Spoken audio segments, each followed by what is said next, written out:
Hello, this is Lisa, CEO of Site for White and White Sense, welcoming you to this week's Talking News on Friday the 23rd of February 2024. I'm sorry, I think we can all agree the weather has become extremely miserable and we are all waiting for spring to pop up. I know that Striders has had to be cancelled this week due to the absolute waterlog everywhere on the island. We did ask two different people to walk the walk and they both agreed that it was just too wet and too treacherous for people. This week, after the coffee morning, Daniel Phillips from the NHS came online and met some of our members. Daniel has been tasked with managing the Hampshire and Isle of Wight NHS Voices. This is a programme that has been set up to gain as wide input as possible from general public asking about specific things about the NHS. It is not specific to a condition. It is asking general questions about people's understanding of the NHS, their experiences of it, and how, therefore, things can be improved. Thank you so much to the members who stayed along and joined in with the conversation. Daniel is extremely pleased with the results and, most importantly, is going to make immediate changes to the survey to help with accessibility. I'd like to point out a change of time, not a change of date. The Site for White Members Forum has been publicised to be the 27th of March after the coffee morning. However, due to Ion Social that day, we have moved the Members Forum back to 10 o'clock, and therefore it will happen at the start of the coffee morning, and we hope this will also mean that further people will engage. At this forum, members can put forward any concerns or any suggestions that they have, and I will give an update of everything that we have been doing as a charity. We hope to see as many people as possible there. So that is Wednesday, the 27th of March at 10 a.m. Thank you, everybody. Try to stay dry. Lisa, CEO, thank you. Here is this week's charity news for the 23rd of February 2024. If anyone is coming to Millbrook House on Monday, please be aware that we have tree works being carried out in the car park. Parking will be limited, and if you could postpone coming in until another day, it will probably be best. Swimming is on Monday between 1:15 and 2:15 p.m. at Medina Leisure Centre in Newport. The cost is £6 plus transport. We have the whole use of the pool and you can enjoy lane swimming or just gentle relaxation in the water. Yoga is cancelled this Tuesday but will return to Millbrook House on March the 5th between 1:45 p.m. and 2:45 p.m. The cost is £4 and includes refreshments. All are welcome.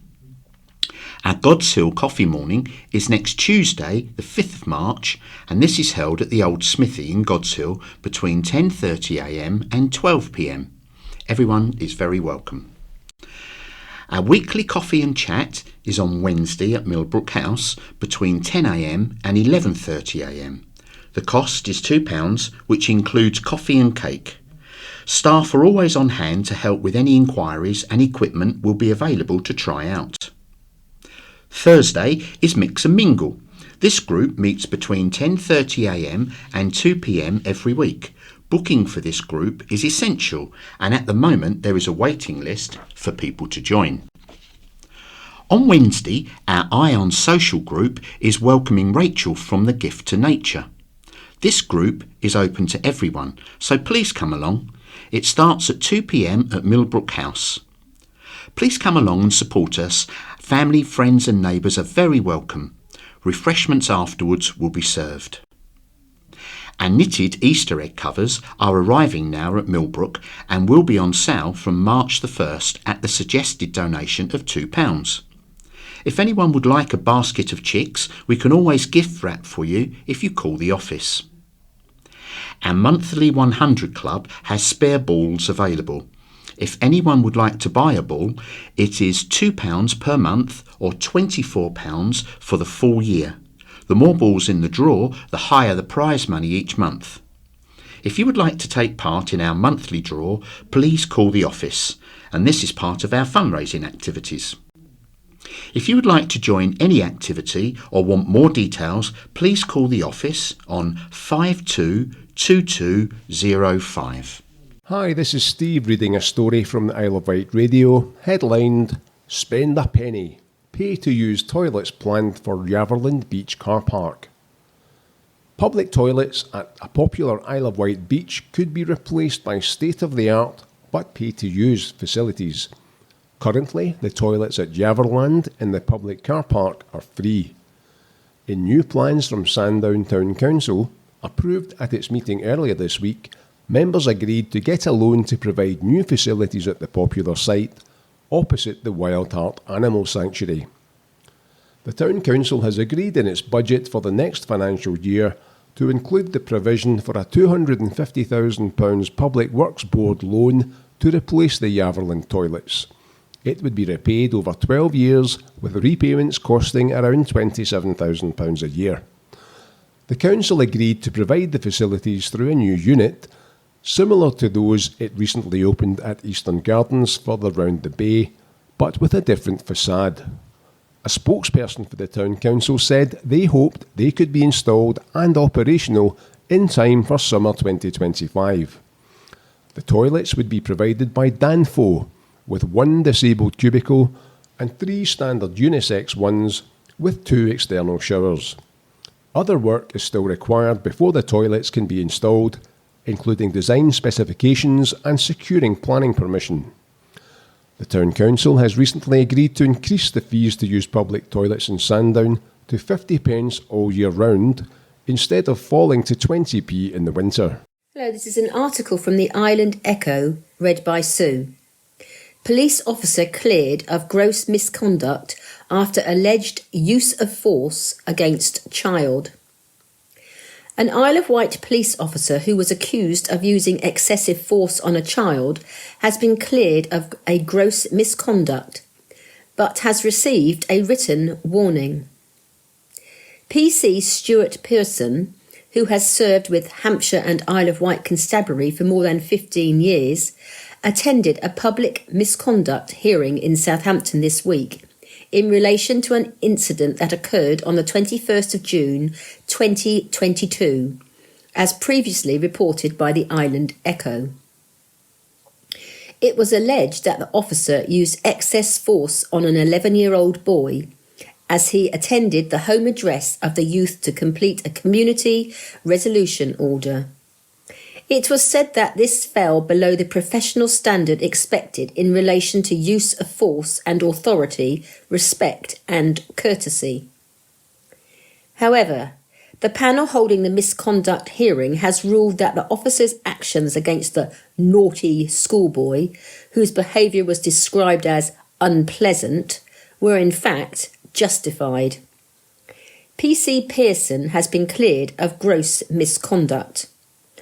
Although cleared of gross misconduct, PC Pearson has received a written warning for breaching the professional standards of behaviour in respect of bending over the child and shouting at him.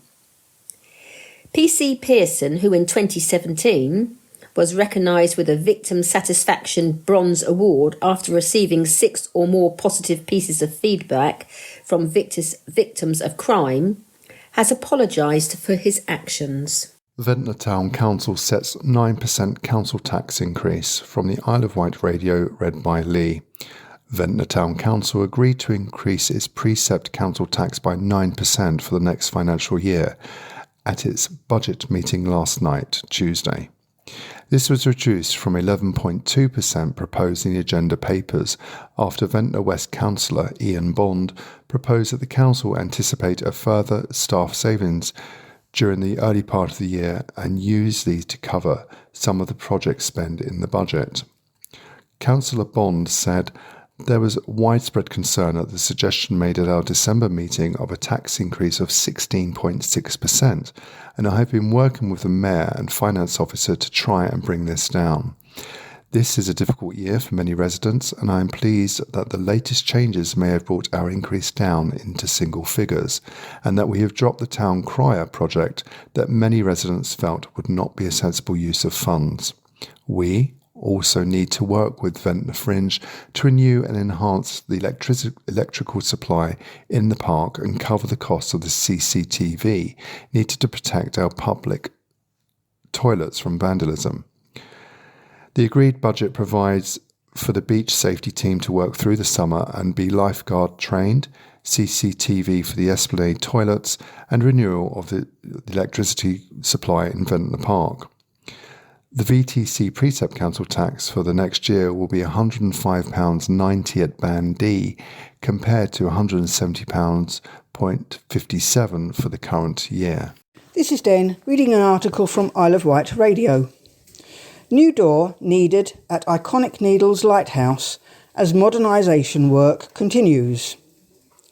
A new watertight door is needed at the Isle of Wight's iconic Needles Lighthouse. Trinity House, the official lighthouse authority in England, has put the plans forward as part of modernisation works for the 165-year-old lighthouse. The Needles Lighthouse has been undergoing its 20 to 25-year review to ensure it is fit for purpose for the next 20 or so years. It is proposed to fit a new stainless steel watertight door over the top of the current pair of bronze heritage doors. The existing doors are at least 70 years old, but could have been added when the lighthouse was first built in 1859. As the lighthouse is now remotely manned from Essex and has been since 1994, the way engineers leave the lighthouse means the doors cannot be properly secured to withstand a storm and the strong waves that come with it. Due to that, Trinity House said the doors have failed multiple times as they are beaten open by the waves, causing flooding, and are not fit for purpose. As the technicians visit the lighthouse months apart, the water ingress can go unnoticed for a long time, while causing damage to the Grade 2 listed building. In March last year, the Isle of Wight Council refused a previous plan for a new external door, as it would harm the special character of the building because of its flat and projecting design, highly reflective appearance and method of fixing.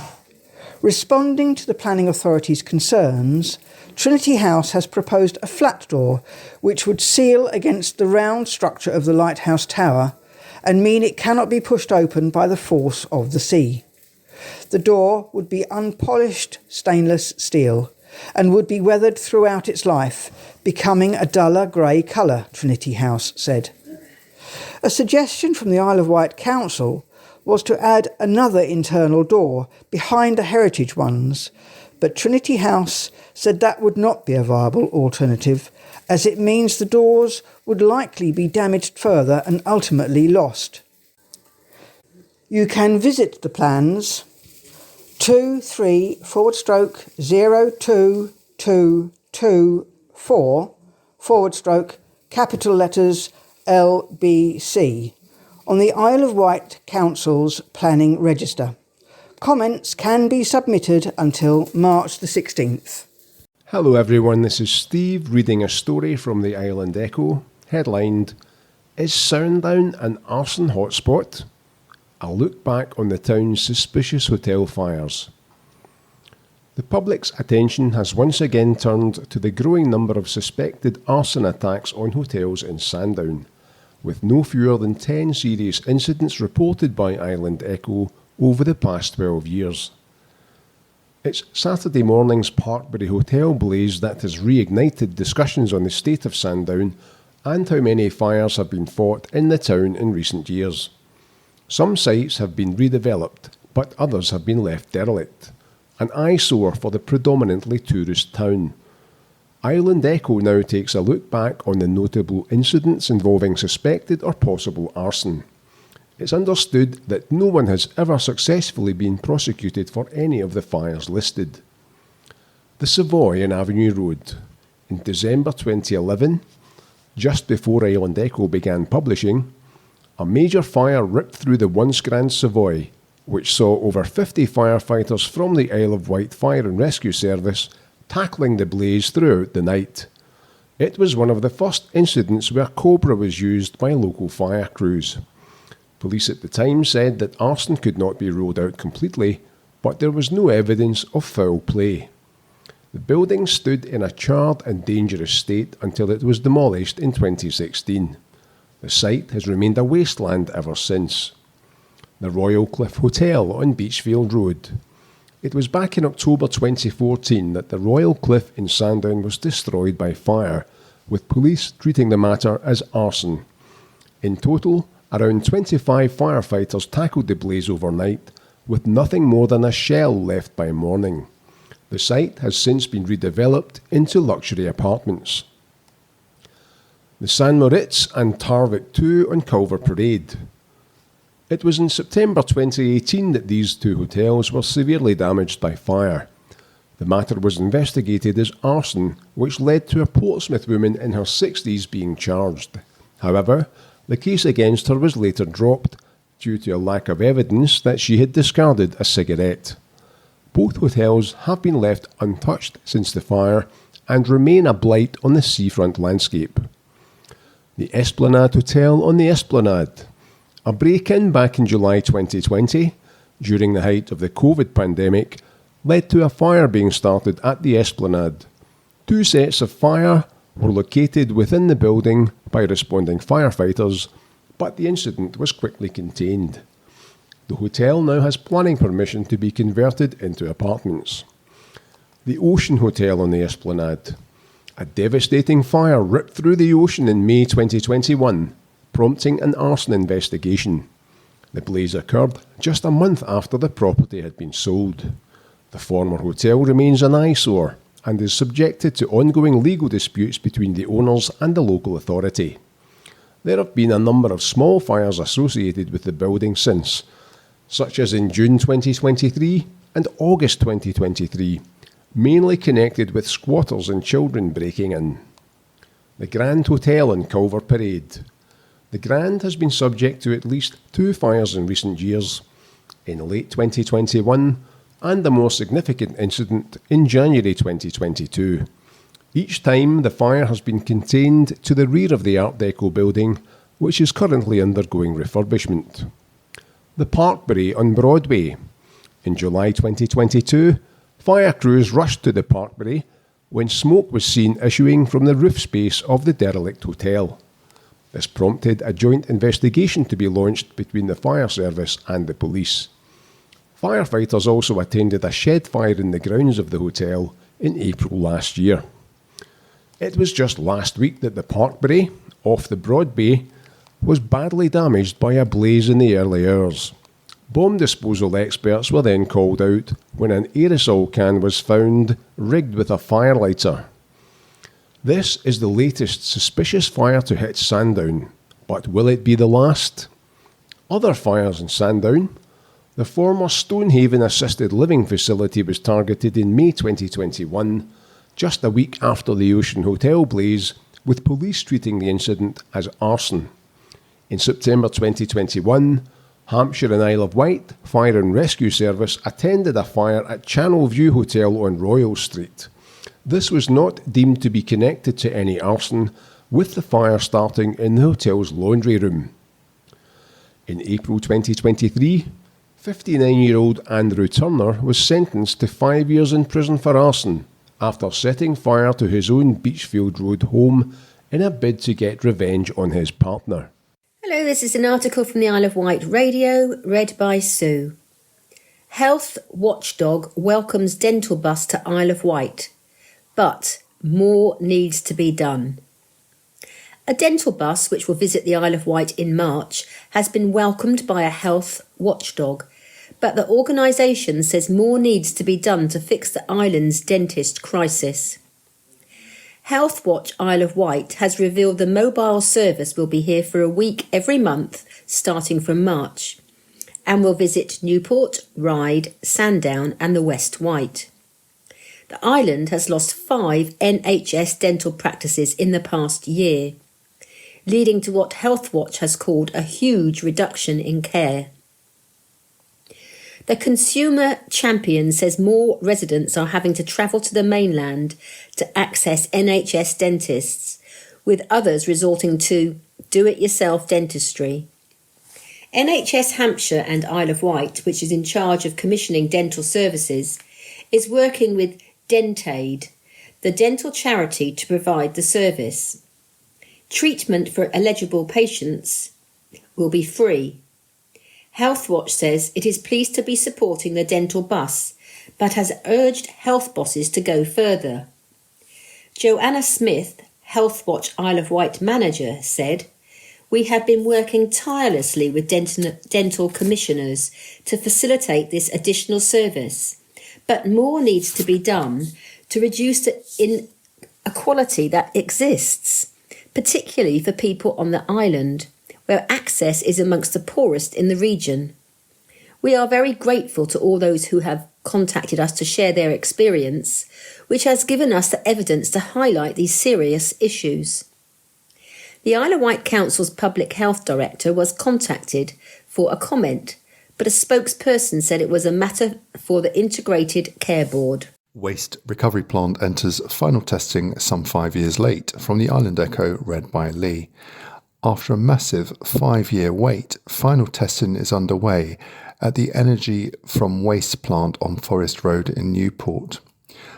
The Forest Road facility was supposed to become operational in May 2019, but has been beset by delays and unforeseen technical issues that original completion date was pushed back to January 2022 due to the pandemic, and then pushed back once again to July 2022. 18 months on, and the saga continues. During testing in January, the Isle of Wight Council said the plant exported through Energy 386,663 kilowatts to power just over 7,000 houses for a week, based on average consumption.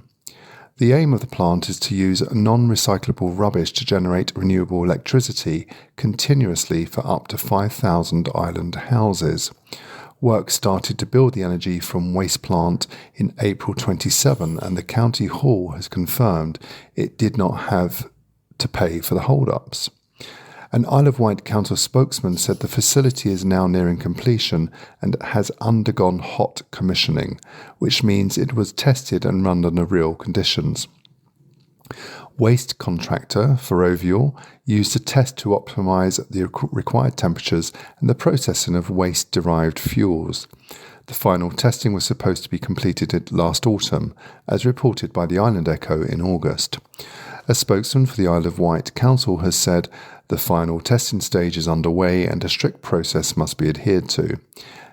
The Council and an independent certifier are closely supervising the commissioning tests to ensure the facility meets operational standards and provides the island with a long-term solution for non-recyclable waste disposal, generating electricity with a potential for heat recovery. Local media have never been invited to the site. This is Den reading an article from the Island Echo. Will the Isle of Wight bring home another National Tourist Superstar Award?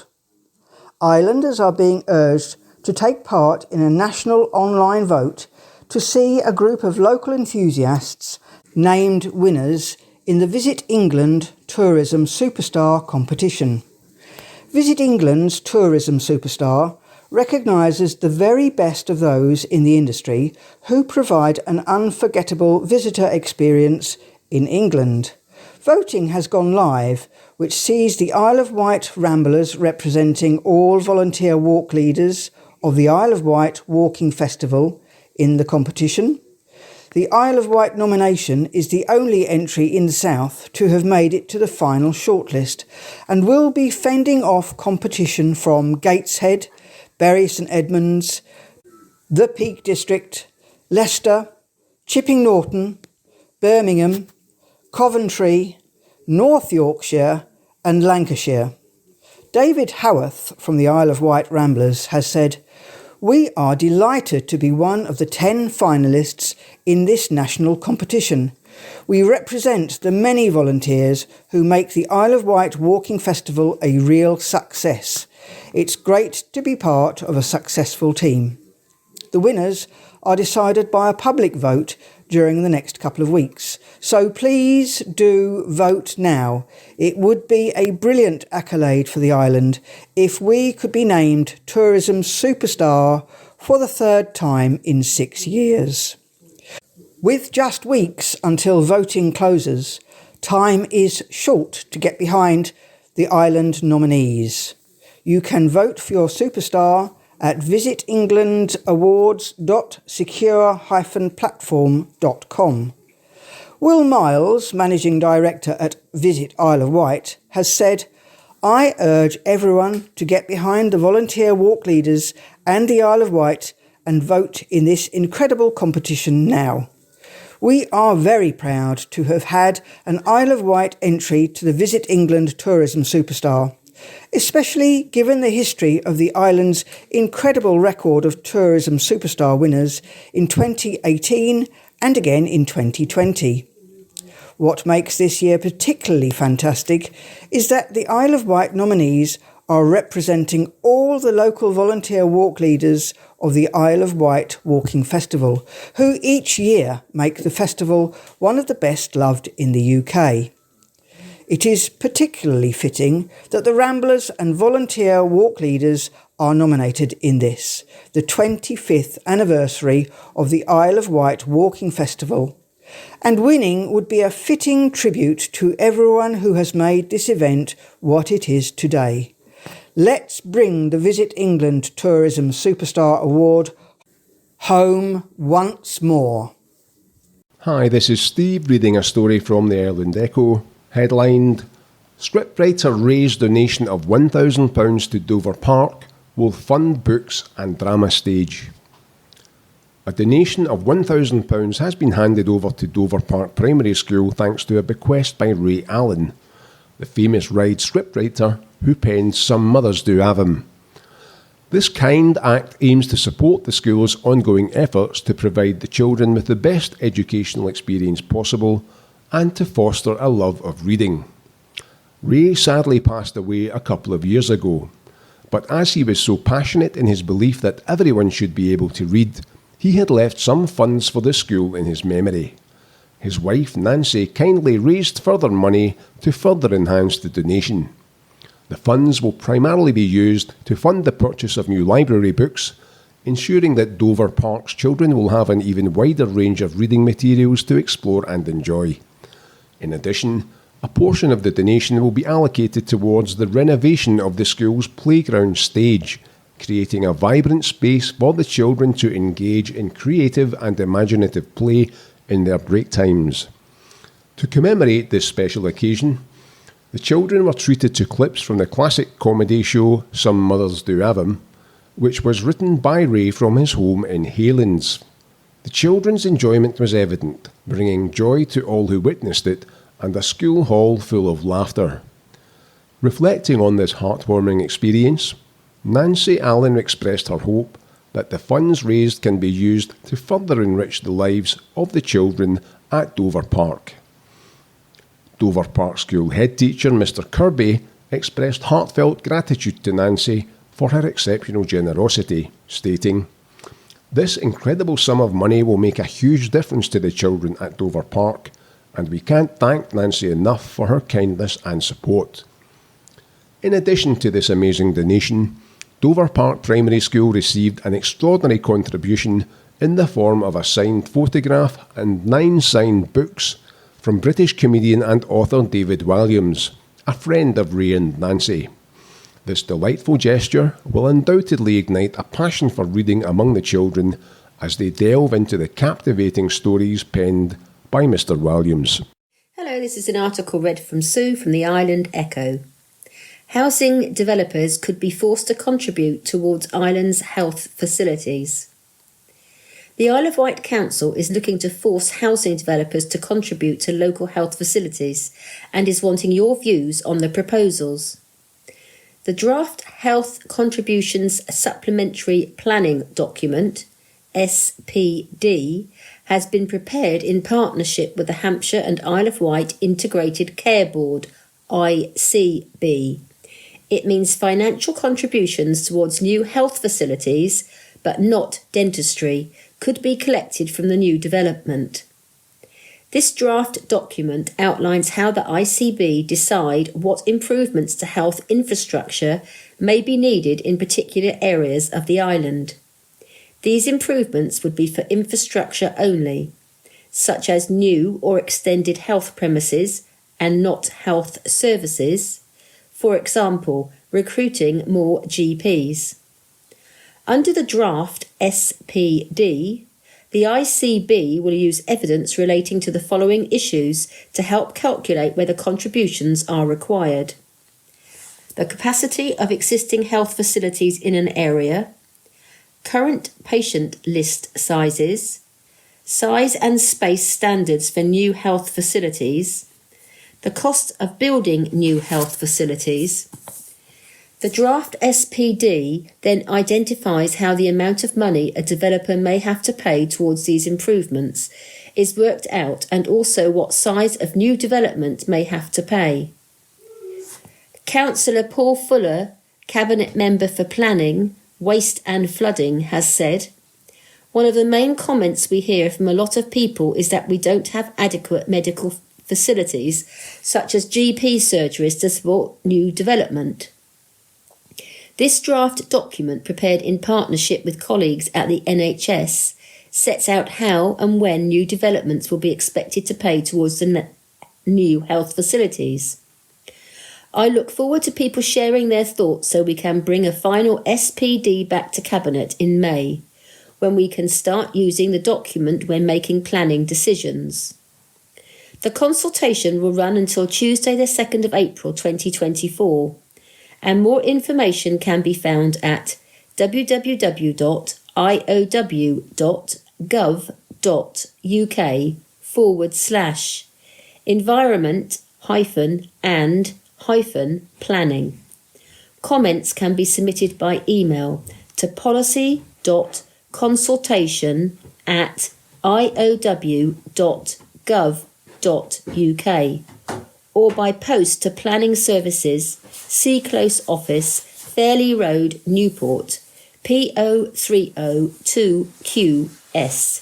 Copies of the draft SPD are available to view at reception at both Sea Close offices and County Hall. Ventnor Walkway to reopen next month following improvements from the Isle of Wight radio read by Lee.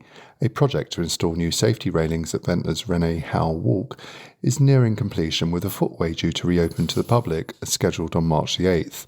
The 27-week scheme has involved excavating Shaw Hill for new reinforced concrete foundations, into which new bespoke railings have been fixed. In total, 140 metres of new railings will line the walkway as it curves down alongside Ventnor's much-loved Victorian Cascade. The entire route has been resurfaced and bollards installed to protect both pedestrians and road users. While the footway will reopen on the 8th of March, work will continue on the lower section of the footway adjacent to Shaw Hill.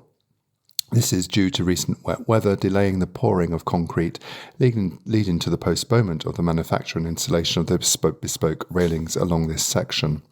However, this work is set to be completed in time for the Easter weekend. Temporary traffic lights will be in place at the bottom of Shaw Road to enable a safe walkway for pedestrians. Project manager Nathaniel Saunders said, "We would like to thank residents and businesses for their patience and support during these works, which have not been without challenges given the exposed site and extreme weather conditions experienced this winter. We hope residents and visitors will enjoy making use of the improved footway, which is a key route down to the town's seafront. The work has been undertaken outside of the main summer season with the support of a number of local contractors." This is Den reading an article from Isle of Wight Radio. Raise in E. coli water blamed for Sandown Beach blue flag omission. An Isle of Wight town has missed out on securing an internationally prestigious Blue Flag Award for the 4th year in a row after a rise in E. coli water quality issues were raised. It comes as the water in the sea on Sandown Beach drops down in quality rating from the Environment Agency from excellent to good under the bathing water classifications. The government body took 20 water samples from Sandown Beach in the 2023 bathing season, and its readings have shown an increase in E. coli compared to 2022.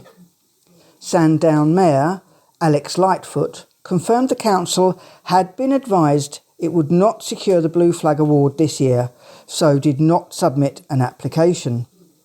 Speaking at a meeting of Sandown Town Council earlier this week, Councillor Lightfoot said it was out of their control, but it does not mean the water quality now is bad. According to SwimFo, the Environment Agency's guide to bathing water, Sandown Beach has been excellent in 2022, 2021 and 2019, with a year missed due to the COVID pandemic. The government body collects the water samples at different times during the designated bathing season from May to September, with strict conditions to adhere to, including being taken from 30 centimetres below the water surface and no more than 31 days between two samples. The Environment Agency says on SwimFo, the bathing water at Sandown Beach could be affected by discharges from nearby storm overflows when heavy rainfall overwhelms the sewerage system, but the outfalls are designed to ensure bathing compliance is not affected. Beaches at Whitecliff Bay and Yaverland have, however, retained their excellent bathing water status. Sandown would still qualify for other criteria needed to meet the blue flag status, like public toilet provision and lifeguard supervision, but would fail overall, it was told. Despite not getting the award, Councillor Lightfoot pledged to keep providing those services and said the town would apply again for the award next year if the water quality had improved. Instead, Sandown Town Council has said it will apply for the Seaside Award, which the town has previously been awarded. The Town Council has also approved mechanical raking for the sand on the beach south of Sandown Pier. This is the second part of the Talking News, read by Jerry and Mary. Parkbury Hotel fire is treated as arson. A major fire at a derelict Sandown hotel is being treated as arson after the Royal Navy Explosive Ordnance Disposal Team was called to the scene at the Parkbury Hotel. The fire took place in the early hours of Saturday morning, with the Navy being called later that evening after an aerosol canister with a firelighter attached to it was found in the building. Fire crews from Sandown, Shanklin, Newport, Cowes, Ryde and Ventnor were called to the scene just before 1 a.m. and an eyewitness said, "I woke up and thought I could hear a road sweeper, but it was crackling noises, then I saw the blaze. It was reassuring to see so many appliances were there." It was all quite surreal and thankfully there wasn't any wind that night. The building is owned by the Carloran Group, which bought 25 properties across the UK, including the Parkbury King's House and the Seafront Ocean Hotel. All three of the Sandown properties have fallen into disrepair, and Isle of Wight councillor Ian Ward said, "Unfortunately, the Parkbury Hotel is another victim of the scammers who bought the Ocean Hotel." While the receiver made significant progress in dealing with the Ocean, he could not achieve the same with the Parkbury. It was probably inevitable that something like this would take place. Unfortunately, the legal route of dealing with such buildings is controlled by the courts and it can take years to conclude. I understand that a potential buyer has expressed interest in the Parkbury, but it is unclear if it can be sold without complying with legal permission, as there are innocent people who have a legal interest in the property. Firefighters wore breathing apparatus and used jets, hose reels and an aerial ladder platform to tackle the flames on the second floor and in the roof space. There were no casualties and a police spokesman confirmed, "We are investigating the exact cause of a suspicious fire at an address in Broadway, Sandown." Custody touches hearts. Generous Islanders are helping a 19-year-old Ventnor girl achieve her dreams while she still can.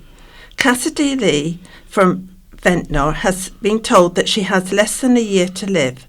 She has suffered since birth from a number of agonising medical conditions, including a skin condition, which means she constantly suffers horrific pain and itching. She lives with chronic fatigue, spine curvature and joint dislocations. She is now in end-stage heart failure and is receiving palliative care. Despite all she has to endure, Cassidy is always smiling, positive and thoughtful about her friends and family. Her friend Liz Morris describes her as utterly awesome and inspiring. At the weekend, her cousin Jodie Lacey decided that she wanted to do something to help Cassidy enjoy her final months and launched an online appeal to raise $2,500. After the appeal was shared by the Isle of Wight Observer and other local media, the fund on Thursday evening stood at over $14,400. Jodie explained how the whole family has been moved to tears and is feeling the love from the island. She said, "Cassidy is also beaming and happy. She can do some really lovely things with her mum, family and friends." The first big purchase will be a specialist wheelchair, with a trip to the mainland on the cards for a test drive. The wheelchair will make a dramatic difference to Cassidy's day-to-day life and will allow her to achieve more during her days. She has also booked a mini cruise to France with her mum and her aunt and is planning a London theatre trip very soon, including a hotel stay. As well as donations from the public, local businesses have rushed to help. Donations and suggestions so far include BM redecorating Cassidy's bedroom, Nettlecombe Farm giving a stay in one of their holiday homes, and Corrie's Cabin in Cowes offering to fundraise for an item or experience that she needs. Scott Anderson is auctioneering one of his guitars and Marty Osborne his snare drum, with the proceeds going to Cassidy's fund. Flowers, manicures, horse riding, meals and photography services have also been donated. The Isle of Wight Observer is auctioning an advertising page worth £500 for Cassidy's fund. Any business that would like to place a bid should email us on newsdesk@iwobserver.co.uk. We will also put the auction on social media over the coming days. You can contact us on the same email address if you would like to make your own offer, and we will pass it on to Cassidy's family. Jodie added, "We are also very grateful for the amazing response to the appeal, which means Cassidy will be able to fulfill some of her dreams. We have had no idea we would raise so much." Cassidy and her mum have also been deeply touched by all the personal messages, both on social media and the GoFundMe page. If you would like to make a donation to help Cassidy enjoy her final days, then go to IOW-Life/Cassidy. Isle of Wight County Press remains UK's best-selling weekly. The County Press is celebrating being announced as the UK's best-selling weekly newspaper at a time when our website continues to see enormous growth. For around 140 years, the County Press has been the trusted source of news and sports coverage for Islanders, and the latest audited ABC newspaper sales data out this week reveals it now has a weekly average fully paid for circulation of 10,000 copies. This comes as separate Google Analytics data shows countypress.co.uk recorded around 1.32 million visitors last month, January, more than any other Isle of Wight news site, as more Islanders turn online to the County Press for their news. Co-editors Lucy Morgan and Laurie Little said, "Not only does our website have up-to-the-minute live updates on breaking news, it also boasts a full e-version of the printed newspaper. Readers are also choosing to visit us via our brand new WhatsApp channel, as well as via Facebook, Instagram and X for the island's best local news first." The way County Press readers consume news is developing, and we have a growing online audience with a phenomenal 30% increase in year-on-year visits to countypress.co.uk. While we have fewer newspaper readers than we used to, due to the rise of the internet, as per the rest of the industry, we are delighted our growth online means we now have far more readers than we ever did in print. We would also like to thank each and every one of our readers and also the local businesses who advertise with us for their continued support. All figures published for the Isle of Wight County Press, print copy and website are audited and proven. Dentists pledge on NHS services. An award-winning dental practice, one of the oldest in the UK, established in 1877, has been sold. The Denbigh House NHS dental practice in Ryde, which cares for nearly 13% of islanders, went up for sale 2 years ago. Taking it on is Edward Day, who runs the private St James's Clinic in Newport. He is proud to have purchased the George Street practice, said a spokesman on Wednesday, and insists he is dedicated to offering NHS treatment to all of Denbigh House's registered patients. The practice in Ryde is at maximum capacity and is also the only island centre training dental professionals, dentists, nurses, technicians and therapists, the spokesman said. In December, Denbigh staff won Best Team in the UK at the National Dentistry Awards. Appeal after Daisy's hit-and-run ordeal. A dog hit by a car is recovering, but there is still a long way to go, according to the animal charity supporting her. A police investigation has been launched after Daisy was struck close to Victoria Recreation Ground near Newport on Sunday, February the 18th. Friends of the Animals, FOTA, claimed that the vehicle involved did not stop. Hampshire and the Isle of Wight Constabulary confirmed it was called to the recreation ground at 5:30 p.m. and confirmed the driver of the vehicle had left the scene before its officers arrived. Daisy, 14, who was on her lead at the time of the incident, was taken to Carisbrooke Vets for initial emergency care. She was later transferred to the care of the People's Vet. FOTA said the vehicle went over her lower back and she had suffered damage to her back legs. She was picked up from the vet on Wednesday and taken home, and she remains on pain medication, a FOTA spokesperson said. A police spokesperson said, "We are currently carrying out our inquiries, including reviewing CCTV footage in order to try and determine what has happened.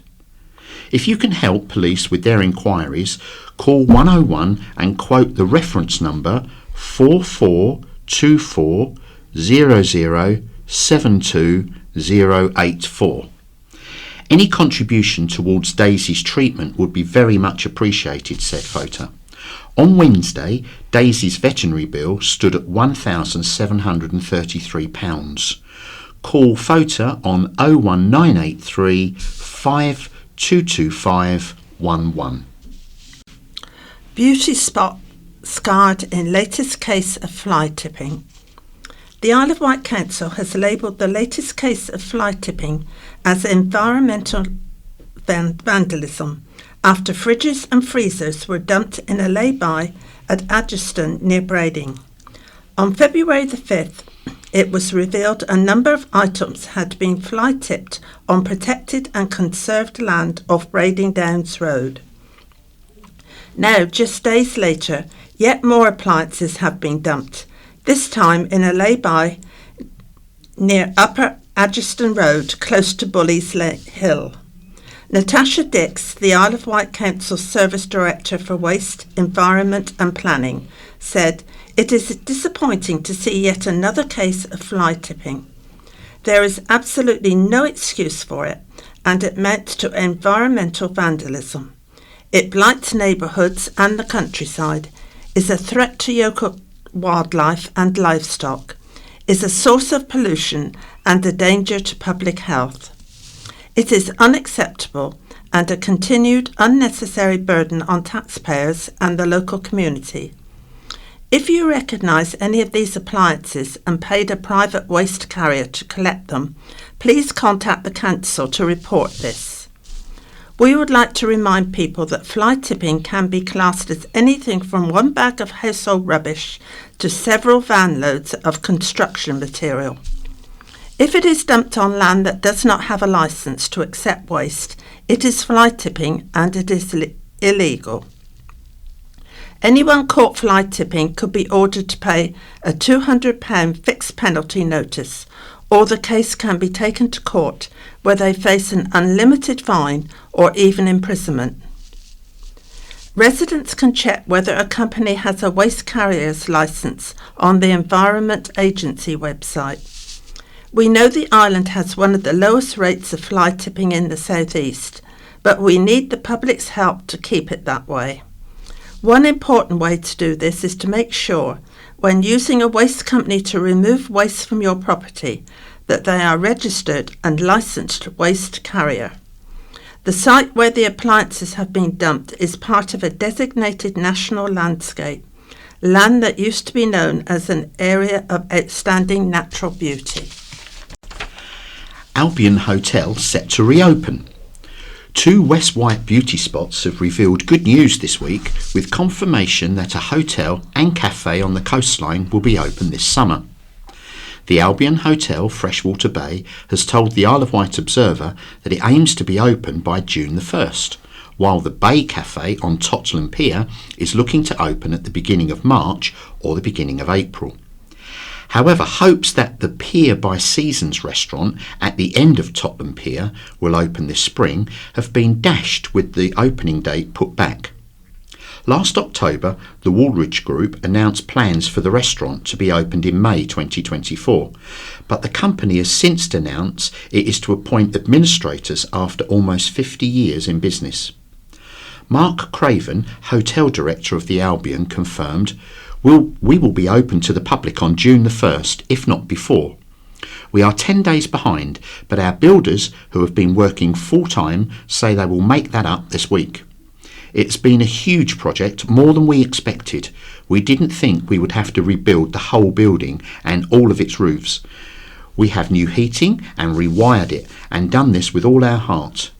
It would have been easier to demolish it and start again, but we have given the 300-year-old building a new lease of life, and it will be here for another couple of 100 years. It will look so much better from the outside once it has been painted and rendered, but we need some dry weather for that, so that can wait until April. All our heads of staff are in place except for our heads of housekeeping and reception. It's going to be truly amazing when we are finished." Meanwhile, owner of the Bay Cafe on Totland Pier, Charlie Woolridge, also had some good news, saying, "The cafe is going to be reopened at the end of March or the beginning of April. We are in the process of organising our team of staff to take us forward. The Pier by Seasons restaurant at the end of the pier will now be delayed, possibly for another season," Charlie added. "We are still working on getting open as soon as possible, but there has been some tweaking of the design inside the building. We want to make sure that we do all the work best for the restaurant and its customers." Assaulted at train station. A man who assaulted a woman at a railway station on the mainland has been sentenced. Luke Connolly of Cyprus Road, Newport, appeared before Nottingham magistrates on January the 30th. The 27-year-old denied assault by beating in Nottingham on May the 30th, 2023, but was found guilty at trial. He was also charged with and admitted a public order offence. The court heard he assaulted a woman at Attenborough railway station. Connolly was made subject of a 12-month community order with rehabilitation days and a £114 surcharge. Floating bridge out of action for refit work. The floating bridge will be out of service for its annual refit from March the 4th. The latest works to be undertaken include the replacement and inspection of components, including hydraulics, guide wheels and prows, as part of the periodic maintenance schedule. It will also be an opportunity to refurbish the onboard ICT system and prepare the vessel for its annual MCA inspection, the Isle of Wight Council said. Work will only last a week following maintenance undertaken in December. It is hoped the Cowes to East Cowes service will resume at 5 a.m. on Monday, March the 11th. A launch service for foot passengers will operate 5 a.m. to 11 p.m. Monday to Saturday and from 6:30 a.m. on Sunday, March the 10th. Retrospective approval and houses plan. 6 new houses will be built and retrospective planning permission has been granted by the Isle of Wight Council after the demolition of an abandoned property near Newport. Before any development takes place, the site's lizard and slowworm population will be rounded up and rehoused in a new habitat under the supervision of an ecologist. The Firs on Pearlstone Road was demolished in 2023 without planning permission, and a reptile survey of the site found development there would have a high negative impact. However, Colwell Bay Development, based in Waterlooville, Hampshire, has been given the green light to build on the land opposite what was Camp Hill Prison, subject to 17 conditions.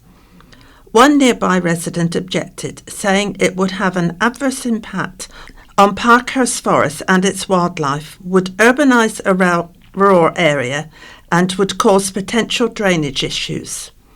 Allowing the plan, Isle of Wight Council officers noted the density of the development would be greater than what was previously on the site, but said the properties would complement the character and context of this part of Newport due to the existing surrounding properties. Earlier plans for 9 homes there were submitted in 2023, but were later withdrawn without a decision. Bid to bring back the Isle of Wight Hardship Fund.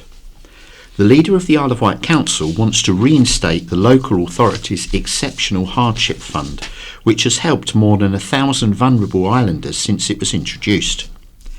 It would mean rescinding a decision made in January at a meeting of all the members of the authority. On that occasion, the majority of councillors agreed to scrap the fund and use the money from it to increase the amount of council tax support offered to residents with low incomes. Now, under the leader's new plan, council tax support would remain at the higher level, offering a discount of up to 75%. However, Councillor Phil Jordan wants to make changes to other part of what he has called an unfortunate amendment when councillors meet again later this month.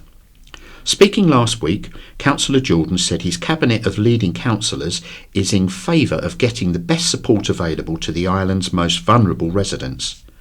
He said the cost of increasing the local council tax support scheme hadn't been taken into account.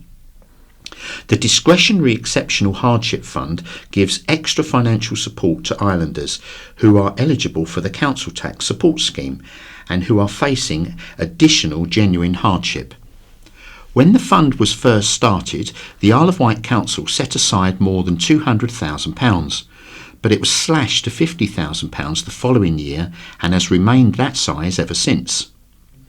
A Freedom of Information request has revealed the number of people being given cash from the Exceptional Hardship Fund has been going up, and more than £215,000 has been paid out to 1,146 islanders.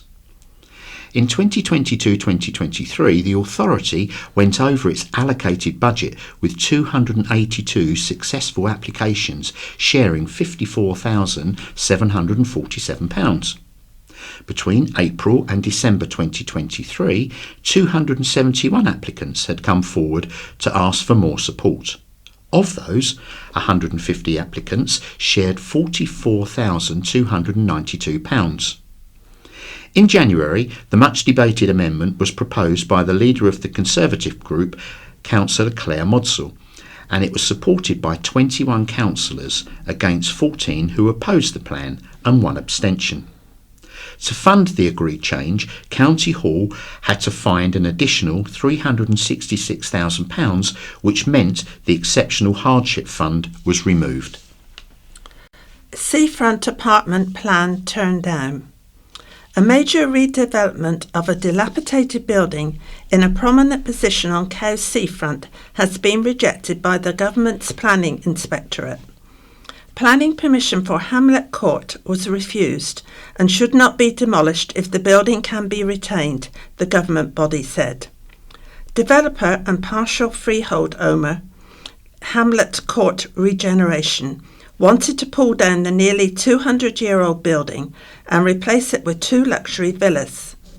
Its plans were submitted to the Isle of Wight Council in May 2022, but County Hall did not make a decision in the statutory timeframe. So, at the developer's request, the matter was passed to the Planning Inspectorate. The Planning Inspectorate said losing the waterfront villa would harm the conservation area. It said there was a lack of information to justify its demolition and pointed to an overall loss of residential accommodation, as 2 houses would not make up for the 7 flats currently in the building. However, it recognised the poor condition of Hamlet Court and noted improved site security and the economic benefit of the plans. The design of the proposed new builds, heavily glazed and incongruous against neighbouring dark roofs and smaller scale properties. Island Trail is rated as Hidden Gem. An island walking trail has been named the best hidden gem dog walk in the UK. The Allen Bay to Freshwater Bay Walk within the Isle of Wight's National Landscape Area, formerly called an Area of Outstanding Natural Beauty, was ranked number 1 on the list of 10. Outdoor dog specialist Roughwear applied dog-friendly hiking and walking and 4.5 stars and over filters to all trails. The data was indexed by rating and the number of reviews to find the highest rated dog walks. It needed to have at least 30 reviews to be considered. While the Allen Bay to Freshwater Bay route was top, also listed was Martindale to Picawassa in the Lake District. Allen Banks to Stewart Peel Circular in Hexham, Northumberland, and Shortstown Circular to Bedford in Bedfordshire. The Isle of Wight Trail is described as easy and is just over 7 kilometres in distance. Roughwear said you can make this trail a circular route by going back on yourself, therefore doubling the distance. The coastal route provides views of the English Channel, which is especially beautiful on a clear day. Dogs are welcome and can be off-lead in some places, and you will also pass the Needles Old Battery and Needles Viewpoint, a National Trust site. Shanklin Rotary Cell smashes it. Shanklin Rotary Club's major community fundraising project, its annual mega sale, smashed last year's fundraising total. The sale, held between January the 9th and the 20th, raised almost £26,000. The money will be donated to various causes, including island charities, and beat last year's figure by 9,000. The annual event, the biggest on the island's Rotary Club calendar, was held at the YMCA's Winchester House on Sandown Road, Shanklin. Shanklin Rotary sold anything from good quality furniture, clothing and crockery, to DVDs, gardening equipment and books. On its opening day, in freezing conditions, there was a big queue vying for some big bargains. The sale was run like a well-oiled military operation, relying on huge support from individuals and local organisations to collect goods from households in the Sandown Bay area beforehand. The Shanklin Rotary Club mega sale, which has run for almost a century, has raised well over £1 million, organisers estimate. Between 2007 and 2017 alone, the sale raised more than £330,000. Honorary Secretary Rachel Wadia said increased efficiencies means we doubled net income. Unfortunately, we still have some unusable donations which eat into income. The Shanklin Rotary Sale has traditionally been run every January for decades, gathering speed and volume as it grew until COVID-19. Over 2 weeks, we collect, sort, sell, deliver and recycle as much as we can within the area. Although we used to collect around £40,000 in the larger Lower Hyde venue, now unavailable, we are grateful the Shanklin YMCA have housed us over the past 2 years. Over the decades, we must have collected more than £1 million since it began. Apart from a small proportion going to overseas aid, Around 95% is donated to causes on the island. These range from hospice to baby clubs, from disability swimming to college prizes, from Aged Concern to St Mary's Children's Garden and many others. The Rotary Club is a non-profit organisation, and although the club is small, we have well over 40 volunteers who support us. Cyclist and van collide. A collision between a van and a cyclist prompted a police response to Ryde last Wednesday, February the 14th. Hampshire and Isle of Wight Constabulary said minor injuries were reported. Police were called to West Street at around 6 p.m. and paramedics also attended. The road was closed between its junctions with Ratcliffe Avenue and Hill Street. It reopened shortly afterwards. Cars ruled out for hover service back in the 80s. In the county press 40 years ago, in February 1984, the idea of a car hover service to the island was ruled out. A car carrying roll-on, roll-off hovercraft service across the Solent was found to be both technically and operationally feasible, island councillors were told. However, several factors, including the introduction of Sea-Link's new super ferries, meant that it was not a viable proposition. The Council Working Party said the idea would be more suited to ferry routes in other parts of Europe and the rest of the world.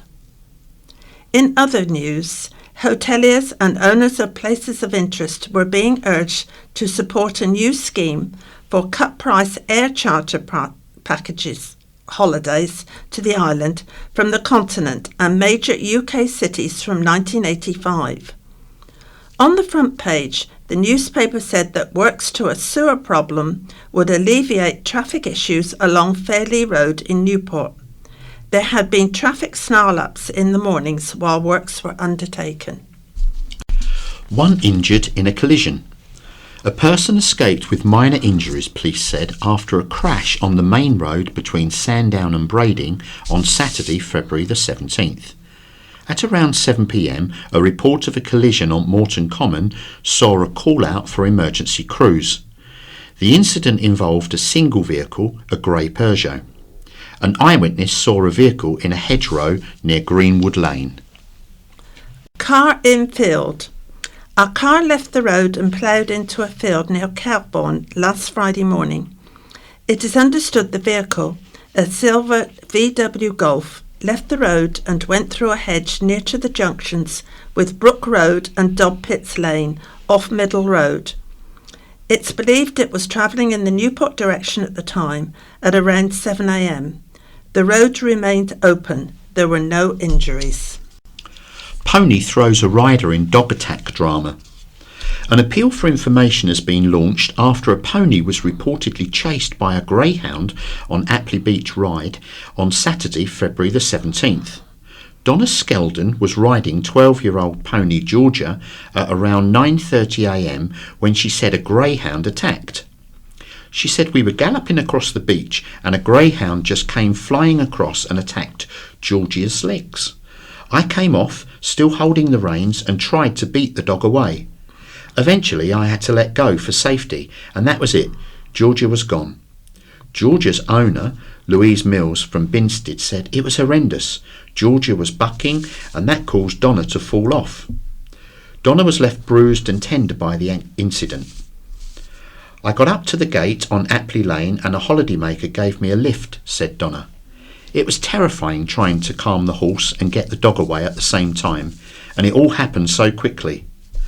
The pony ran off the beach and along Apley Lane with the dog running behind, Louisa told the county press.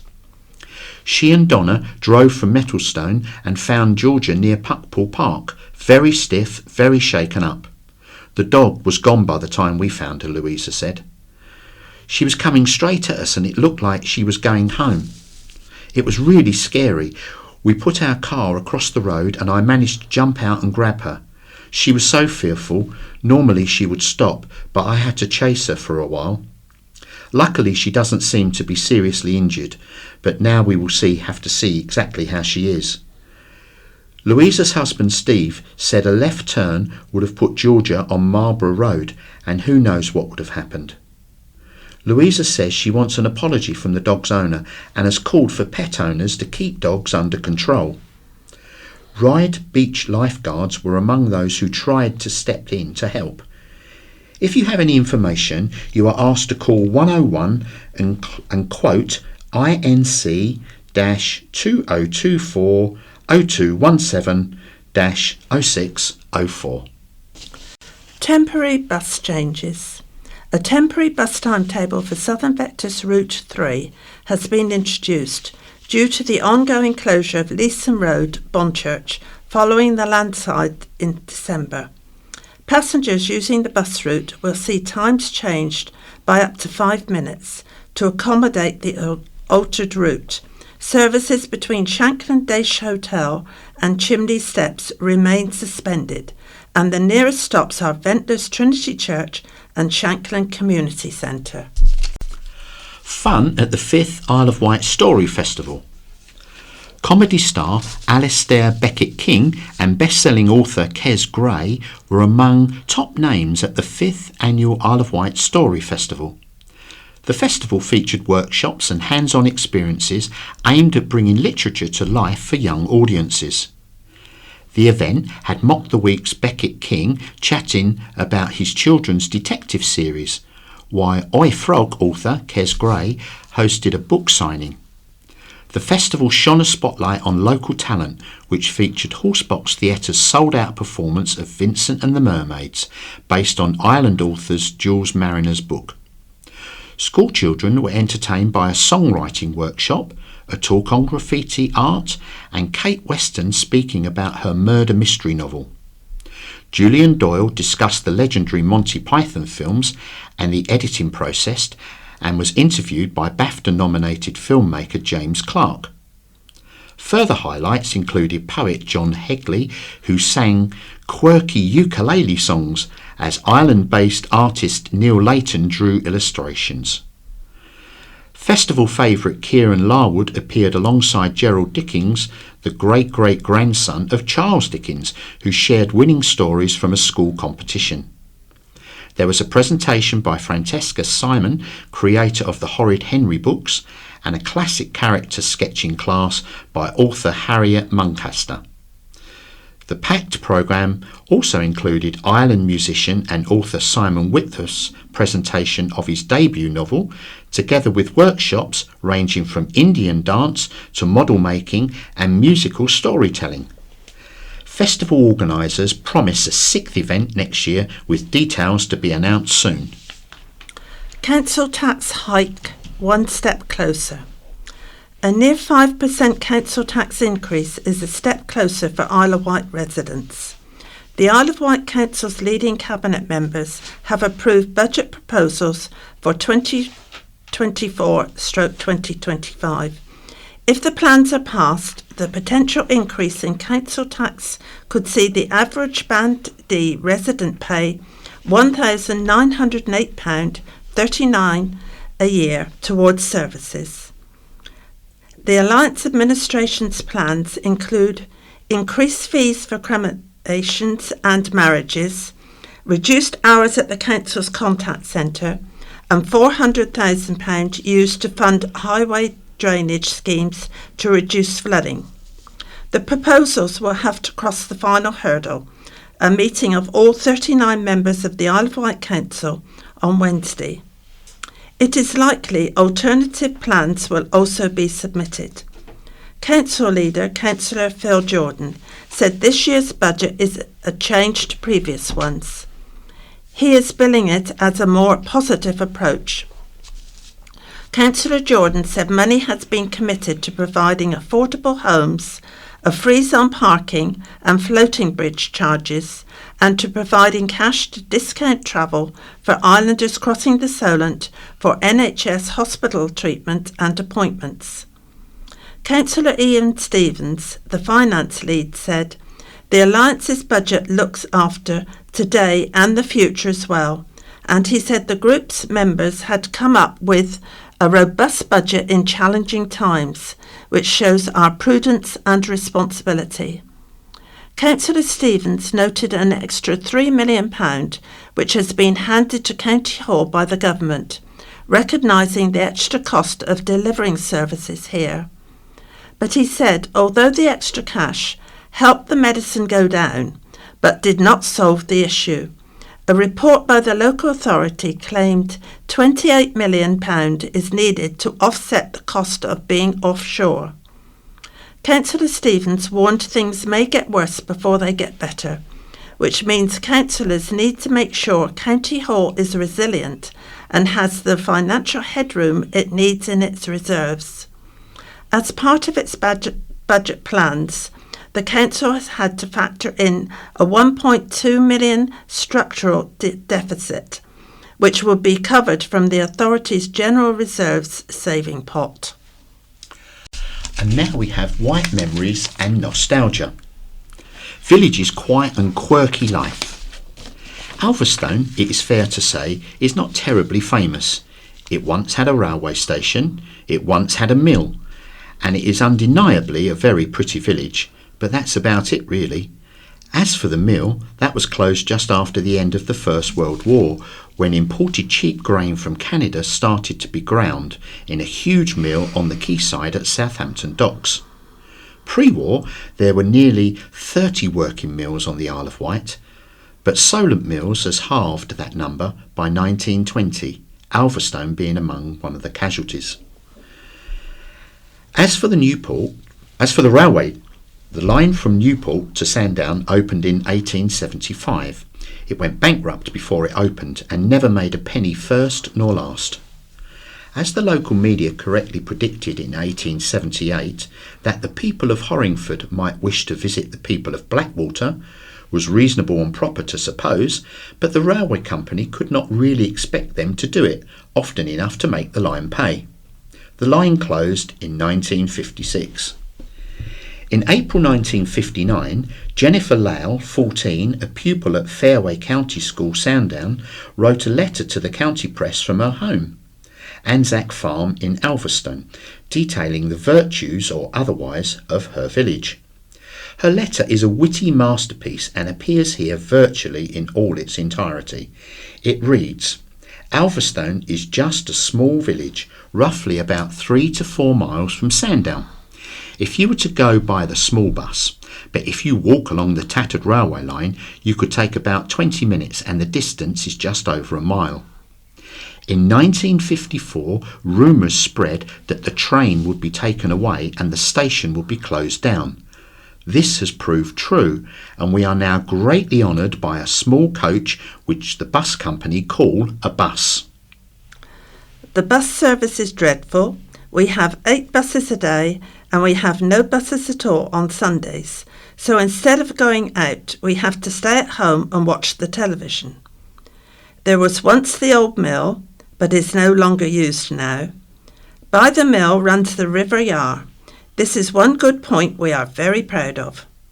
Although it is now falling away and the water wheel is old, dilapidated and green with age, we still get a lot of people to see it in the summer, when we get any.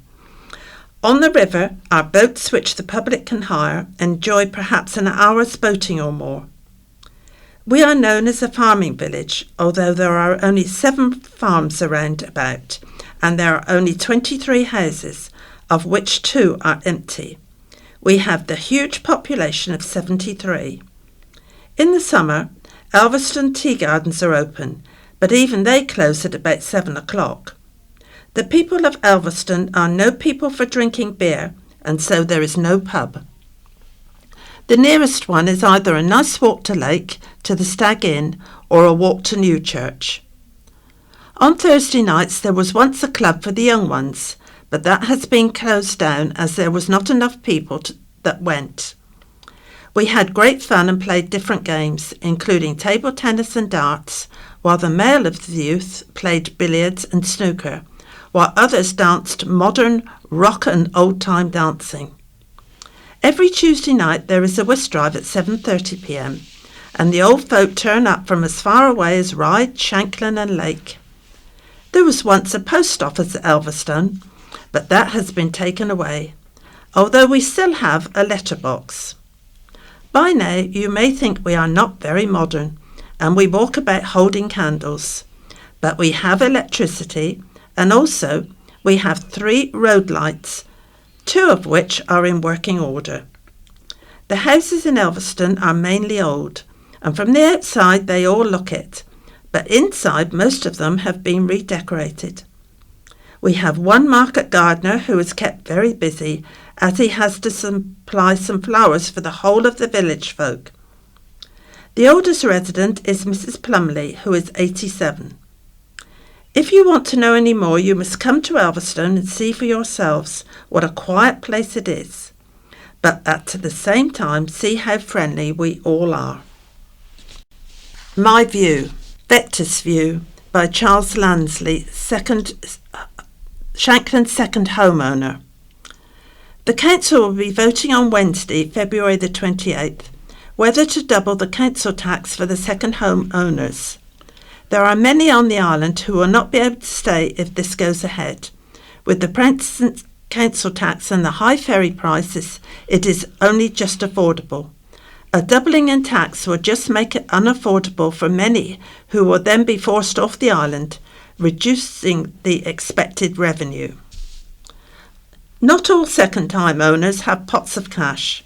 Many choose to save money for modest second homes in the UK, rather than spending cash on overseas holidays with a greater carbon footprint. And they don't just visit for weekends or holidays. Many also choose the island because of centuries-old family heritage, which through generations has underpinned the island's businesses, finances and communities. My family's roots in the retail business go back generations, including my great-uncles, Edward Morris stores in Newport, Cowes and Freshwater, and my great-grandmother, Harriet Morris's grocery store in East Cowes. My family also had a strong naval heritage on the island, with my great-uncle, Adolphus William Stark, an officer in the Royal Navy, lost at sea in 1917, aboard HMS Drake. My father, brought up in Wootton and retiring to Elverston Golden Village, also served his country during World War II as a radio officer in the Merchant Navy, surviving a torpedo attack on his ship, MV Wandby, in 1940. I feel it would be an affront to their memory to force their descendants off the island through a tax increase that makes it financially impossible to stay. I have also contributed to the island's community by giving talks to local organisations on my father, Peter Stark Lansley's book, Pon My Puff, A Childhood in 1920s Isle of Wight, which I edited for publication in 2021. My first house was in Newport, and my son is going to maintain the island link by marrying a woman who was born and raised in Bembridge in August this year. I purchased a small mews cottage on the island after my mother's death to maintain my link with my heritage, whilst at the same time keeping my home on the mainland to continue my family commitments.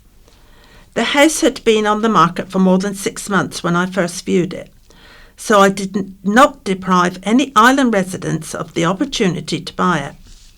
Currently, on Rightmove, there also seems to be a considerable amount of low-cost properties which have been on the market for 6 months or more. I believe that driving those second home owners off the island who do not rent out their properties will not increase the Isle of Wight Council's revenue, and in fact will have the opposite effect. It is by no means certain that this proposal will raise the anticipated funds. It could backfire, leaving islanders no better off.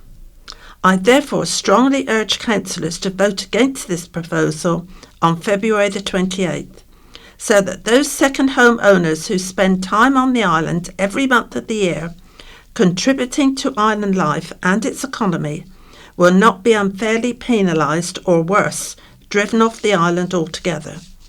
I believe that many second home owners make a significant contribution to the island's economy and employment, and that they are not all Hooray Henrys.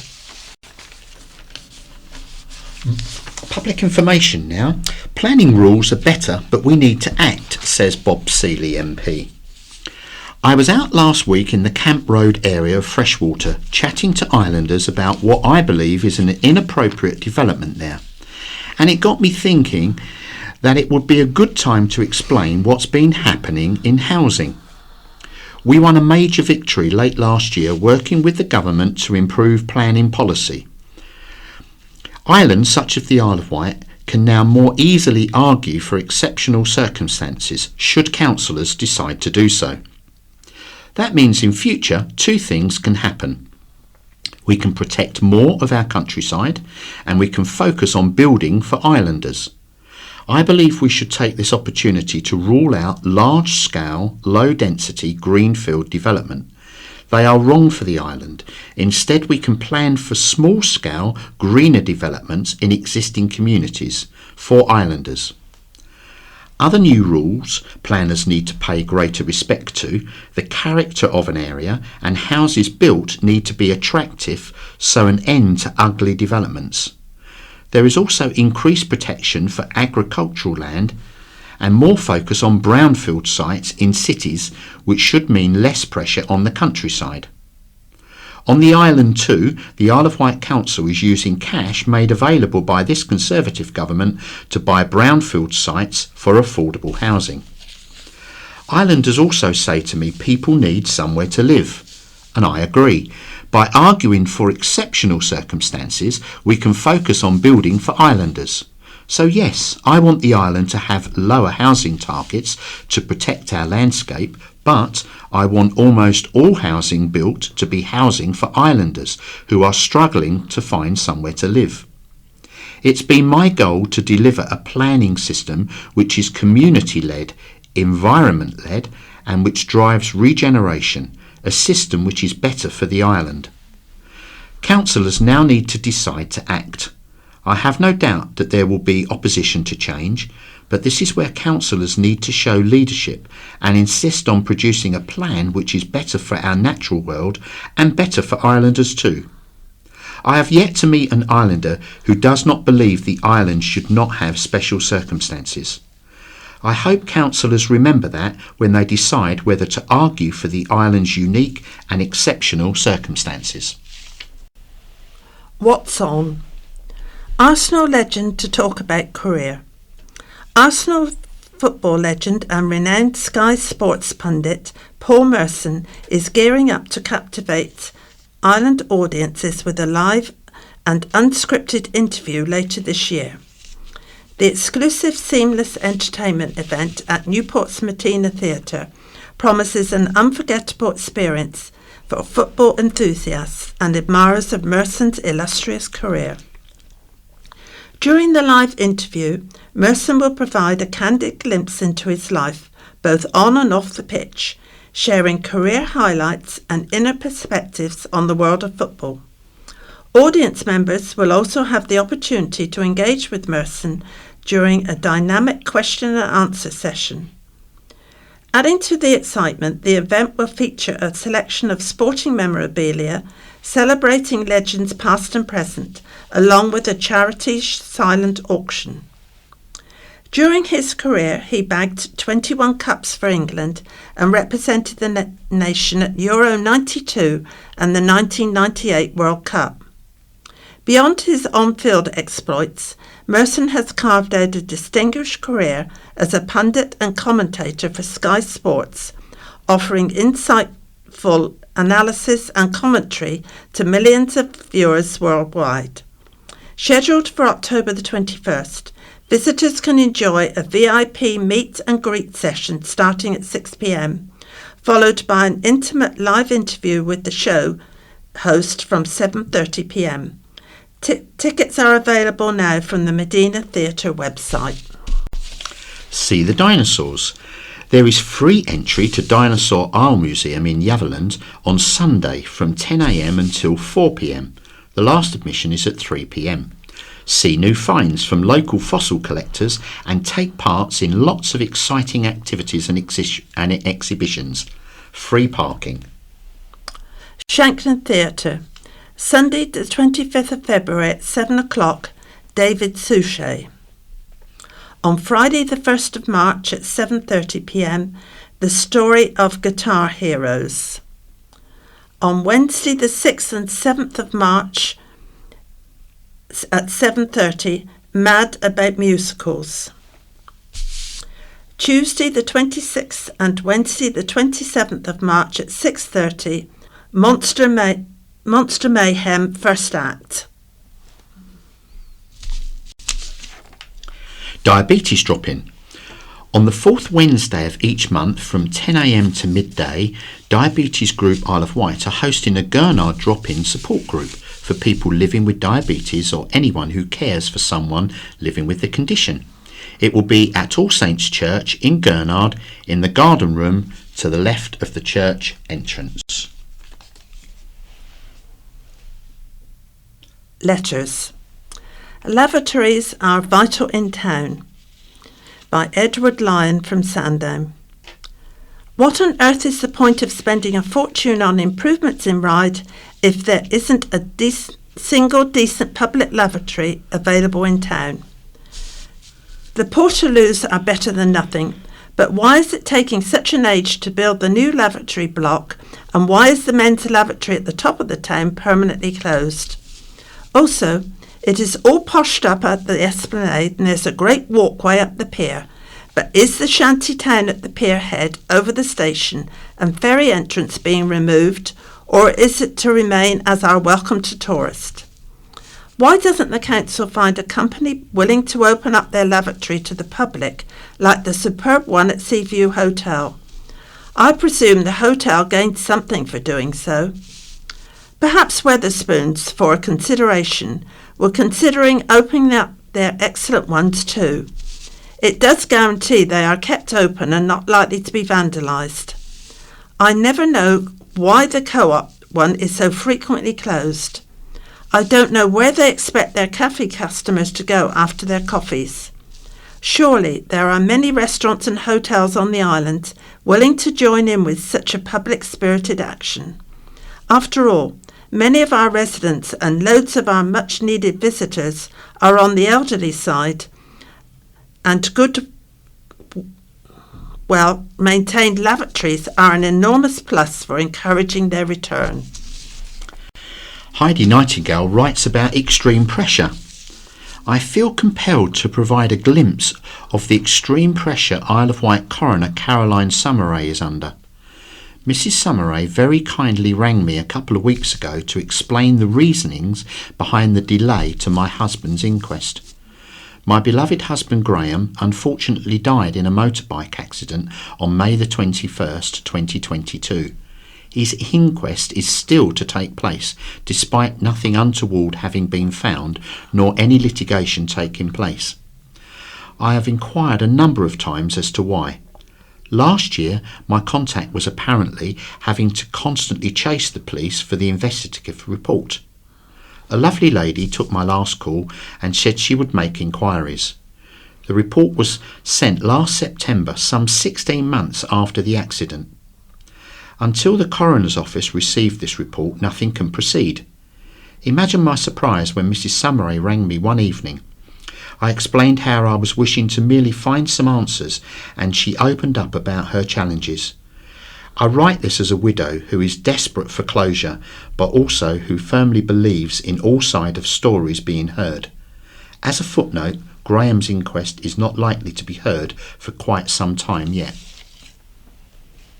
Haven Street Needs Buses by Jean Downer from Haven Street. Re Southern Vectis Buses, County Press, 16th of February 24. Is there any chance that some of the money which has become available could be used to reinstate a bus service through Haven Street? The village, which is extending, has been without buses now for several years. Many elderly people live here, and when they no longer are able to drive, feel isolated. Also, young families are resistant to move in due to a lack of buses to get children to school. In addition to this, one of the main island's attractions, namely the Isle of Wight Steam Railway, could benefit. All I ask is that some service could be provided, if only 2 or 3 days a day, as other smaller villages have regular services frequently during the day. John Nuttall of Ryde writes loose shambles. Regarding the new toilets at Ryde Interchange, the County Press 16th of February 24, I see Ryde Town Council is going to have to pay to clean them, or should I say the people of Ryde. Total incompetence springs to mind. Why on earth did they remove the existing ones? They could have been upgraded and benefited tourists and locals, which would have been the best solution. The so-called new hub bus station is a complete shambles. Buses parked the same way, completely dominating the esplanade, and taxi cabs in the wrong place. I speak as one elderly resident. I know we cannot live in the past, but this could have been done so much better. Dental Desert. Richard Quigley, Councillor of Cowsnorth, Isle of Wight Labour Chair. Having seen the report about the new mobile dentist service, any additional dentistry on the island is very welcome. We are all acutely aware of the dental desert the island has become over the last 14 years, and I commend the charity that runs the service, but 5 days a month over 18 months will hardly return the smiles to those that have resorted to managing their own dental care. I have spoken to 3 separate dentists on the island. The biggest barrier to them extending their NHS practice is this government and its refusal to listen to the plan they have put forward.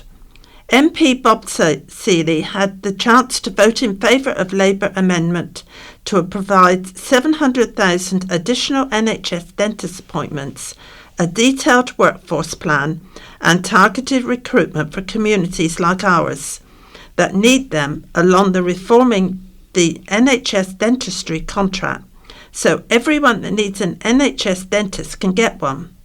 He voted against putting his party before the island. He and his party are getting in the way of real action being taken. Monk's Haven by Dr. Ian Saxon from Brading. Dear Editor, my wife and I moved to our lovely little island 8 years ago, but I have been housebound ever since due to temporarily losing the use of my legs and having to learn to walk again. We have recently been going out together and a whole new life has opened up to me. Every day is an adventure and I live one day at a time. We are very grateful to Sandown District nurses, especially Sandra, Tomo and Medisha. Now comes the funny bit. We were aiming to go to the Monkey Haven, but we got off at the wrong stop, so to speak, and ended up at Quor Abbey. We asked, "Is this the Monkey Haven?" And a very nice man in his brown habit said, "No sir, this is a haven for monks." Happy times and places. And it's a goodbye from Jerry and Mary. The BBC In Touch programme follows. There is no scaffolding news this week. BBC Sounds. Music, radio, podcasts. So we're going to have a little touch tour now of some of the characters in Mix Maps. I'm in a small studio in Cheshire, McKinnon and Saunders, which is the home of some of the most iconic animations in children's TV and film. Fantastic Mr. Fox, Bob the Builder, Postman Pat. Puppets of these characters are all round this room and behind where I'm sitting. So could the Mix Mups be the next on the list?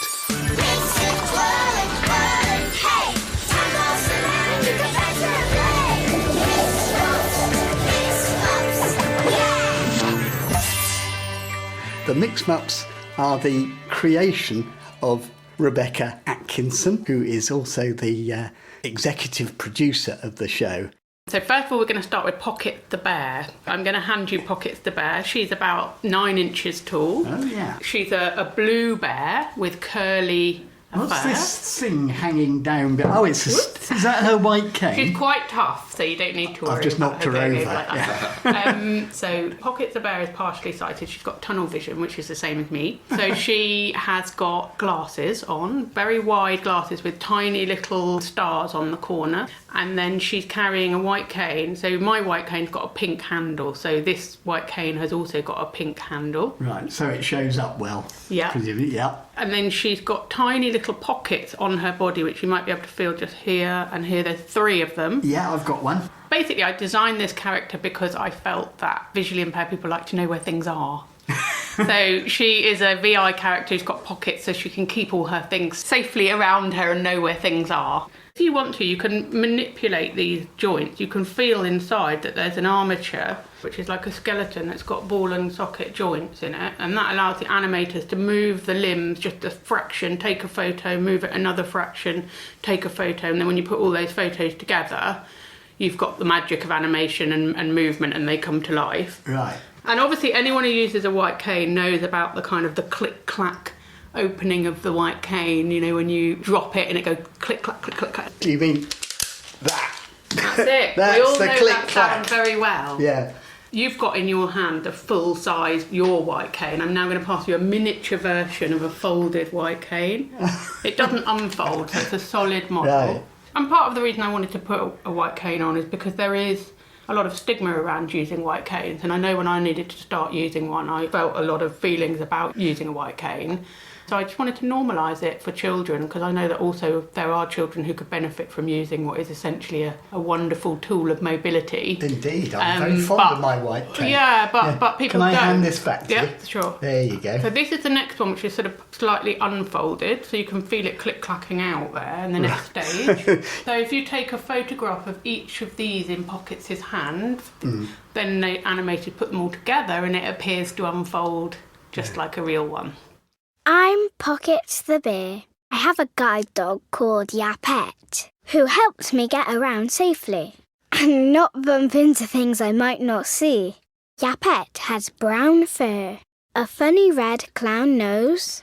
She wears a white and red spotty guide dog harness. Sometimes I use a white cane too. So just like in my own life as a VI person, I use a combination of a guide dog and a white cane and nothing, you know. So when this character's at home, she doesn't use a guide dog or a white cane because she's in her home environment. But when they go out on adventures, she will either use the cane or the dog, depending on the environment and the terrain and all the rest of it. And just tell me briefly who her friends are. So their friends are coming in at 12 o'clock. Yeah. That's Spin. And he is a red rabbit. He's non-disabled. You'll feel he's got quite tall ears. Mm-hmm. So one of the things that we did when we were designing this was consult visually impaired children about what they wanted to see or feel in these characters. And one of the things that came back is we wanted to have different textures so that if these characters ever made it into being toys, that a blind child could pick them up and know by touch, primarily of the ears and of the texture of the fur, who they were. So his ears, they stick right up. Yeah, don't they? that's They it. stick And right also, up. if they were ever toys, we wanted them to smell. So Fred, who's a young man now, he's 14, but he started consulting on Mix-Mups when he was probably 7. He said, I would want Mix-Mup toys to have different scents, just in the way that your grandma has a scent, or your parents have a scent. He wanted these characters to have a scent. So they don't smell at the moment, but if they're ever toys... If they're ever toys, they're going to. Then that's the idea. So Right. that's Spin. It's coming up in front of you. There. Got There it. you go. Yeah. That is Giggle the cat. She has got a wheelchair. Oh, yes, I see. So you'll feel a wheelchair. A wheelchair there, yeah. The other thing about her is that her body shape, the armature inside her body has actually got curvature of the spine to give her an authentic gait. And the whole idea is just introducing these elements almost under the surface, as That's it were. right. So it's very, very subtle. So this is not a show about disability. It's a show about magic and mixing. I shall give you now the wooden spoon, the magical wooden spoon. So in front of you, just beneath your hands, is a box. Yep. And it's got a hole in the middle and 4 wheels. It's blue. It's got yellow stars all over it. So in each episode, the friends mix up an adventure. So they decide something like, we want to go to the moon and eat a cheese sandwich on the moon. They place objects into this box. They take their magical wooden spoon and they mix up the magic inside the box with that spoon, just as you just did then. Yeah. They get sucked inside the box and they go off on an adventure. The lovely textures. I mean, even the box is really pleasing. And the idea really is that it's all about mixing up the magic of play and imagination in all children, but it's executed with characters that have got lived experience of disability. Rebecca, take me back to the beginning. Where did the idea of the Mix 'em Ups come from? The very, very beginning of Mix 'em Ups actually started in something called the Toy Like Me campaign, which in 2015 I was tidying up my kids' playroom and I noticed there were absolutely no representations of disabled toys. All I could find was grey sort of wheelchair figures, grandparents or people who've got a temporary impairment like breaking their leg. So I began something called the Toy Like Me campaign where I made over toys with tiny little model hearing aids. So I had a photograph of Tinkerbell, put them online and they went viral with lots of people saying, oh my word, I really want to buy this, where can I get this? And I realised then that there was a big need for representation, positive representation in children's industries. I mean, you have both a visual loss and a hearing loss. Yeah. Was this something, this lack of toys that represent, was it something you'd been aware of yourself, as a child? Yeah, so I grew up hard of hearing and I wore hearing aids and I never ever saw anybody on TV that had hearing aids, and I think that led to a sense of shame. I never wore my hair up until I was about 21, and then as I grew up I had an eyesight condition, RP, which caused me to acquire tunnel vision. And I had to go through a process with that of getting a guide dog and getting a white cane and really sort of having to face my internalised perception of what visual impairment was all about. And that led me to sort of think about where we absorb those ideas from. And if we don't see positive representation of visual impairment, then it can seem like a much scarier place than it really is. So I did a bit of consultation work for a global toy brand.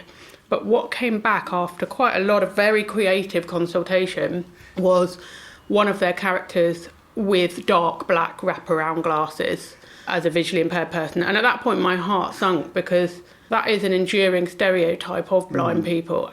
And it was at that point that I thought, OK, I've done all I can in terms of campaigning for this. I've consulted these toy brands and they're still not getting it right. I'm going to have to do this myself.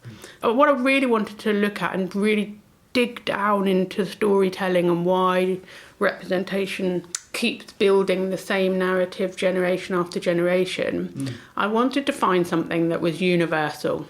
And in childhood, there's one thing that's universal, and that is play. And so I built the Mix 'em Ups brand around the magic of play and imagination. Hidden about my garden are some really special eggs. Ooh. But it's not just about looking for eggs. You have to listen too. As you get near, the eggs will beep to give you a clue where they are. Did you hear that beep? Yay!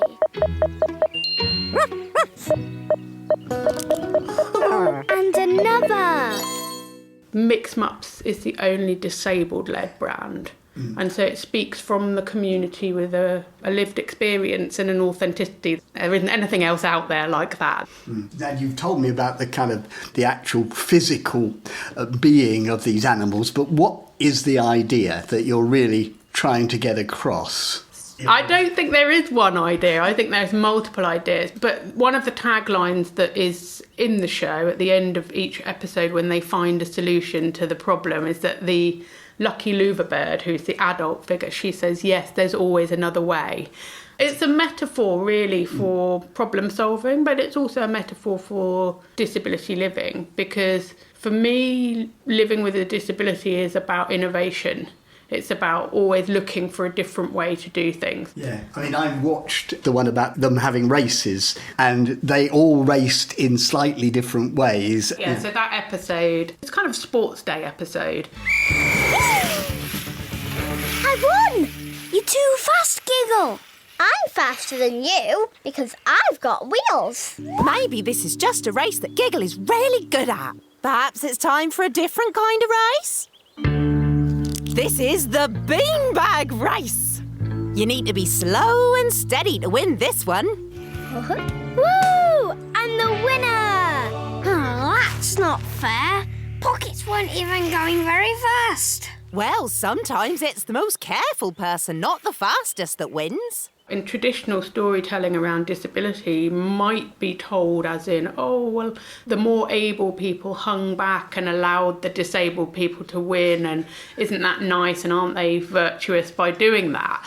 But in actual fact, it's much more interesting and novel and fresher to tell that story from a different perspective, which is actually, if we change the type of race and we run 3 different kind of races, each of us will be the winner of one of those races. Spin ends up winning the zigzag race, where they do a zigzag course, which is obviously harder for the guide dog user to get round and harder for the wheelchair user, so he finally manages to slow them down. So there's always a subversion with mixed up storytelling, and it's about introducing children to the concept of environmental and attitudinal and social barriers. What about the actors here? Because one of the things which intrigued me is that the actors' disabilities don't coincide with the disabilities of the characters that they play. Well, there's 4 characters in Mix Mups, 2 of whom have got disabilities and 2 of whom haven't.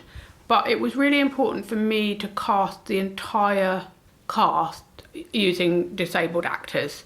The reason being that there is absolutely tons of disabled talent out there that often gets overlooked. However, although there is a lot of talent out there, it is a limited pool. And so trying to match the disability with the actor, with the right character for the character, is such a matrix of needs that we had to compromise on some. The characters that play the children in Mix Mups are all disabled, but they don't have matching impairments. The lucky louverbird, who's not visually impaired in the series, is played by a visually impaired actor. My name is Gillian Dean. I voice the character of the lucky louverbird, and her catchphrase is, "As I say, there's always another way." Tell me, Gillian, what was it about the role that appealed to you? I mean, I didn't know when I first went for the role what Rebecca's vision for the louverbird was. So all I knew about her was that she was going to be quite a compassionate, caring, supportive, guiding sort of a character, which is, a lovely thing to be. But I was particularly excited by the fact that she's quite eccentric and that each week she would be playing a different character. So she'd be doing a different voice and a different kind of personality every week. I mean, what a treat. And it was the Norfolk accent that I think Rebecca was so keen on having, wasn't it? Yes, and I didn't know about that. She wasn't sneaky, but it wasn't there in the brief. It said sort of regional accent preferred. And I mean, as you can tell, I don't have a natural Norfolk accent, but I've lived in Norfolk since I was 7 years old. I've lived amongst the accent. A lot of my friends have a natural Norfolk accent. And I only thought at the last minute to include a Norfolk accent tape, which fortunately I put right at the beginning.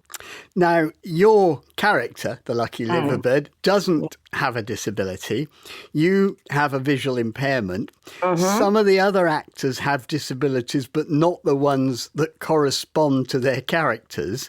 Yes. What does that say about the philosophy, really, behind the show? I mean, you mentioned that the lucky louverbird doesn't have a disability. We don't know that she has a disability. She certainly hasn't disclosed one, and she doesn't have a visible disability. But there's nothing to say she doesn't have a disability and has just not brought it up. But I think in terms of casting disabled actors in this way, what you're doing is you are facilitating disabled actors to get work, but also, you are casting the right actor for the role rather than the right disability for the role. And I think that's really, really important, because that way it takes it back to an issue of it being about craft rather than it being simply focused on what your disability is. There are certainly a few episodes that are a bit more focused on the experience of those characters as disabled people. But ultimately, the programme just sort of says, here are these characters. Sometimes one of them might do something a bit differently to the way that you might. It just sort of, I think it's really good for showing children that their friends, their family, their teachers might occasionally do something a bit differently from the way they do. But it's fine. It's not a big deal. And we can all just carry on. Hence the catchphrase, of course. Hence the catchphrase. Yeah, I have said that in so many different ways. It has been a genuine delight trying to find different ways of putting inflection into it. The lucky louverbird's pirate catchphrase might sound a bit like, "Arr, as I say, there's always another way." And The Lucky Louverbirds robot's catchphrase might sound a little like this. As I say, there's always another way. What's the next step for this? I mean, you've got a 52-part series, which is great. What happens now? We're still in production for the next year. Only 10 episodes of this show have actually gone out yet. There's 10 more coming at the beginning of March. And then we don't know yet. A lot of it will be dependent on what the audience reception is, what people think of it. But I'd very much like to keep going if we can and get Mix Mups to be a bit of a mainstay in children's television, because I think that there's 150 million disabled children in the world, and until now they haven't really been culturally included. And I think because I'm a disabled creator, I'm able to think about access right from the beginning rather than just tag it on the end. So the production design of Mix Mups is all high contrast, it's all low visual clutter. So if you're a child who's got some useful vision, partially sighted, then there's less processing that you need to be able to sit back and enjoy it. And whether you're 5 or 55, you can catch Rebecca Atkinson's creations, The Mix Mups, just after 8 on Saturday and Sunday mornings on Channel 5's Milkshake segment. You can tell us your reactions. We'd love to hear them. Also, advance notice of a technology fair along the lines of Sight Village, which a lot of visually impaired people will know about, which is being held at the Europa Hotel in Belfast on Wednesday, the 28th of February.